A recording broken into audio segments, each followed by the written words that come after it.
جی السلام علیکم، یاسین آپ کے ساتھ حاضر ہے منڈے مارکیٹ اوپننگ پریویو کے حوالے سے۔ ڈیلی بیسس پہ آپ سے ملاقات بھی ہوتی ہے اور مارکیٹ کے حوالے سے کچھ باتیں ہوتی ہیں کہ چاہے وہ گولڈ اینڈ سلور یا امریکن اسٹاکس ہوں یا کرنسی مارکیٹ کے حوالے سے کچھ باتیں آپ کے ساتھ کی جاتی ہیں، شیئر کی جاتی ہیں۔ اور خاص طور پہ یہ ہفتہ اور اتوار جب دنیا کی تقریباً 80-90% مارکیٹیں بند رہتی ہیں، لیکن ہمارے پاس صرف دو مارکیٹ ایسی ہیں جن کے بیسس پہ ہم منڈے مارکیٹ اوپننگ کو جج کرنے کی کوشش کرتے ہیں، اور وہ دو مارکیٹیں ہیں اسرائیل کی ٹی اے تل ابیب مارکیٹ جس کو ٹی اے 35 کہا جاتا ہے، اور دوسری مارکیٹ ہمارے پاس اتوار کو جو چل رہی ہوتی ہے وہ ہے سعودی عرب کی تداول آل شیئرز۔ ان دو مارکیٹ کے حوالے سے جب ہم ان کو چیک کرتے ہیں تو آج بروز اتوار 14 نومبر کی ڈیٹ کو اگر ہم دیکھتے ہیں تو تل ابیب کی مارکیٹ اور سعودی عرب کی مارکیٹ زبردست پرفارمنس کیا، اور 0.7% ہم نے دیکھا کہ تل ابیب کی مارکیٹیں پلس میں بند ہوئی، اسی طریقے سے تداول آل شیئرز بھی پازیٹیو ٹیریٹری میں بند ہوئی۔ نہ صرف پازیٹیو ٹیریٹری میں بند ہوئی یہ دونوں مارکیٹیں، بلکہ اپنی تاریخی بلندیوں کی طرف بند ہوئیں۔ تل ابیب کی مارکیٹ جو کہ پچھلے چند مہینوں پہلے اگر ہم دیکھیں تو وہ 1700 یا 1500 کے لیول پہ چلا کرتی تھی، آج اس نے اپنی تاریخی بلندیوں کو چھو دیا، اپنی ایک نئی تاریخ رقم کی ٹی اے 35 تل ابیب مارکیٹ نے، جس کا انڈیکس 1904 تک جا پہنچا۔ ان بیسس پہ ہم یہ کہہ سکتے ہیں کہ کل جو امریکہ کی یا گلوبیکس مارکیٹیں اوپن ہوں گی اس میں پازیٹیوٹی کا عنصر شامل رہے گا۔ اور سب سے امپورٹنٹ خبر جو کہ جب ہم جا کے چیک کرتے ہیں کہ ایسی کون سی خبر ہفتہ اور اتوار کو ہمارے پاس گزری جن بیسس پہ سعودی عرب کی اور اسرائیل کی مارکیٹوں نے اس تیزی کا مظاہرہ کیا، اس اپر سائڈ پہ مارکیٹیں گئیں، تو ہمارے سامنے آتا ہے گلاسگو اسکاٹ لینڈ میں ختم ہونے والی کلائمیٹ چینج جو کہ یونائٹڈ نیشن کے تحت منعقد کی جا رہی تھی، جس میں تقریباً 25,000 مندوبین 200 ممالک کے لوگوں نے شرکت کی۔ اس کو جب ہم جا کے چیک کرتے ہیں اور تجزیہ کرتے ہیں، اس کو ہم چیک کرتے ہیں کہ آیا اس جو کانفرنس تھی، جو سمٹ تھی، اس کے کیا نتائج برآمد ہوئے۔ یونائٹڈ نیشن کی طرف سے منعقد کی جانے والی یہ جو گلاسگو اسکاٹ لینڈ میں کانفرنس منعقد کی گئی، اس کے بارے میں اگر مختصراً ہم یہ کہیں کہ جناب یہ فیلئر کی طرف چلی گئی تو یہ بیجا نہ ہوگا۔ فیلئر اس ٹرمز میں کہ کافی عرصے سے، بلکہ 2015 جو کہ پیرس ایگریمنٹ ہوا تھا کہ جناب پوری دنیا سے جو کاربن جو ایمیشن ہو رہا ہے، کاربن ڈائی آکسائڈ کا ایمیشن کریٹ ہو رہا ہے، دنیا بھر کی مختلف کمپنیز اور فیکٹریز میں سے کی چمنیوں میں سے نکلنے والا کالا دھواں جو کہ پوری دنیا کے ٹمپریچر کو ڈیمیج کر رہا ہے، جس کو ہم حرف عام میں گلوبل وارمنگ کے طور پر جانتے ہیں، اور ہم یہ جانتے ہیں کہ پوری دنیا کا ٹمپریچر اس وقت تقریباً 2.5 یا 2+ ڈگری سینٹی گریڈ چل رہا ہے، اور اس 2.5 ڈگری سینٹی گریڈ کے بڑھ جانے کی وجہ سے، جو کہ اگر ہم 100 سال پہلے جا کر دیکھتے ہیں تو پوری دنیا کا ٹمپریچر 1 ڈگری سینٹی گریڈ یا لیس دین 1 ڈگری سینٹی گریڈ تھا، جس کی وجہ سے ہم نے یہ دیکھا پوری دنیا کی جو ماحولیاتی آلودگی آج ہم دیکھ رہے ہیں وہ اس وقت موجود نہیں تھا، اور نہ ہی گلوبل وارمنگ کا کوئی خطرہ اس زمانے میں آج سے 100 سال پہلے موجود تھا۔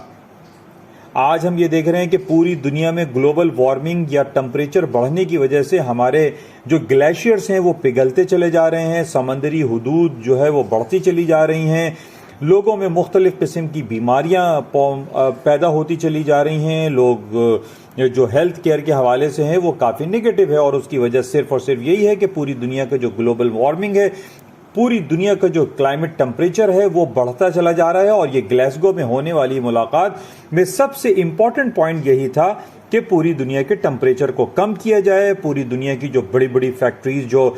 چمنیوں سے دھواں نکال رہی ہیں ان کو کم کیا جائے، جو فاسل فیولز پوری دنیا پیدا کر رہی ہے اس کو کم کیا جائے، ہریالی کو بڑھایا جائے، سبز باغ لگا جائیں، شجر کاری کو زیادہ سے زیادہ بڑھایا جائے، جو ہمارے آبی جانور ہیں ان کو بچایا جائے، ہماری جو سمندری اور ہمارے جو زمینی جانور ہیں، جو زمین میں ہماری جو شجرکاری ہے، جو ہریالی ہے، جو کھیتی باڑی ہے، اس کو زیادہ پروان چڑھایا جائے۔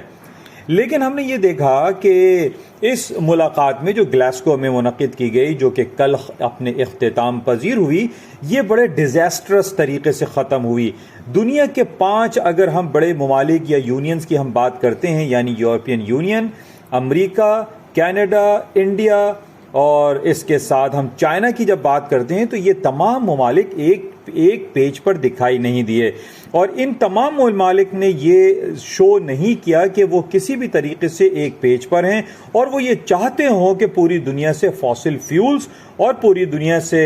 یہ جو کاربن کا ایمیشن ہے اس کو کم کیا جا سکے یا اپنے انڈسٹریل پروڈکشن کو ڈکلائن کر سکیں۔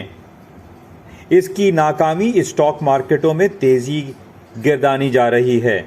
یعنی جب یہ تمام ممالک ہم یہ دیکھ رہے ہیں کہ یہ ایک پیج پر نہیں آئے اور یہ اپنے انڈسٹریل پروڈکشن کو کٹ کرنے میں ناکامی ان کو دیکھنی پڑی گلاسگو کے سمٹ میں، تو ان بیسس پہ ہم یہ کہہ سکتے ہیں کہ جب انڈسٹریل پروڈکشن ویسے ہی رہے گی، انڈسٹریل پروڈکشن بڑھتی رہے گی، پوری دنیا کی بڑی بڑی کمپنیز اپنی جو پروڈکشن ہے وہ بڑھاتے رہیں گے، جن کی وجہ سے آج ہم دیکھ رہے ہیں کہ سعودی عرب کی اسٹاک مارکیٹ میں اور تل ابیب کی اسٹاک مارکیٹوں میں تیزی کا رجحان، نہ صرف تیزی کا رجحان آیا بلکہ اپنی تاریخی بلندیوں پر یہ اسٹاک بند ہوئے۔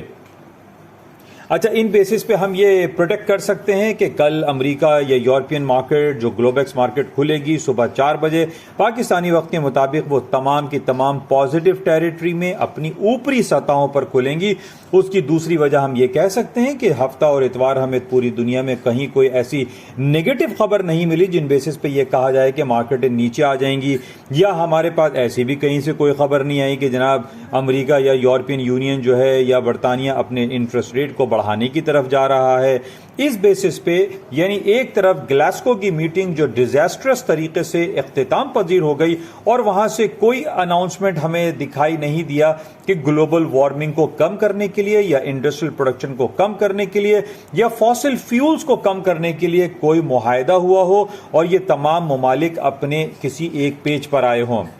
ایک سو کالڈ ایگریمنٹ ہم کہہ سکتے ہیں کہ چائنا اور امریکہ کے درمیان ہوا ہے، لیکن جو تجزیہ کار ہیں، جو تبصرہ نگار ہیں، جو پوری دنیا میں جو اس کو مانیٹر کر رہے ہیں، وہ اس کو اتنا پازیٹیو نہیں گردان رہے ہیں، جس کی وجہ سے ہم یہ دیکھ رہے ہیں کہ دنیا بھر کی اسٹاک مارکیٹوں میں پازیٹیوٹی کا انجیکشن برقرار رہے گا۔ اچھا، دوسری طرف گولڈ اور سلور کی اگر ہم بات کرتے ہیں تو گولڈ کی مارکیٹیں جو فرائیڈے کو بند ہوئی تھی وہ $1867 پر آؤنس پہ بند ہوئی تھیں، لیکن جب ہم یہ گلاسگو کی میٹنگ کو دیکھتے ہیں کہ یہ نیگیٹیوٹی کی طرف بند ہوئی تو ہم سونے چاندی کے بھاؤ میں بھی مزید اضافہ دیکھ رہے ہیں۔ وجہ صرف یہی ہے کہ جو اسٹاک مارکیٹیں بند ہوئی ہیں، پازیٹیو کی طرف بند ہوئی ہیں، سعودی عرب اور تل ابیب کی مارکیٹ، اسرائیل کی مارکیٹوں کے بند ہونے سے یہ انڈیکیشنز ہمیں مل رہی ہیں کہ گولڈ، سلور، کروڈ آئل اور اسٹاکس میں تیزی برقرار رہے گی۔ تو بہرحال اب سے تقریباً چند گھنٹوں کے بعد مارکیٹیں کھل جائیں گی، پوری دنیا کی اسٹاک مارکیٹیں اینڈ کموڈیٹیز مارکیٹ اوپن رہیں گی۔ ہم یہ دیکھتے ہیں کہ آئندہ 2 گھنٹوں کے بعد یا 4 گھنٹے کے بعد جو مارکیٹیں کھلیں گی وہ کن ٹیکنیکل لیولز پہ کھلیں گی، لیکن جو اشارے ہمیں مل رہے ہیں پوری دنیا کی اسٹاک مارکیٹ کے حوالے سے، تل ابیب اور سعودی عرب کی طرف سے اور یہ گلاسگو کی فیلئر کی طرف سے، اس میں یہی کہا جا سکتا ہے کہ بازاریں اوپری سطحوں پر کھلیں گی۔ انشاءاللہ صبح مارننگ بریفنگ میں آپ سے دوبارہ ملاقات ہوگی، جب تک کے لیے اجازت دیجیے، خدا حافظ۔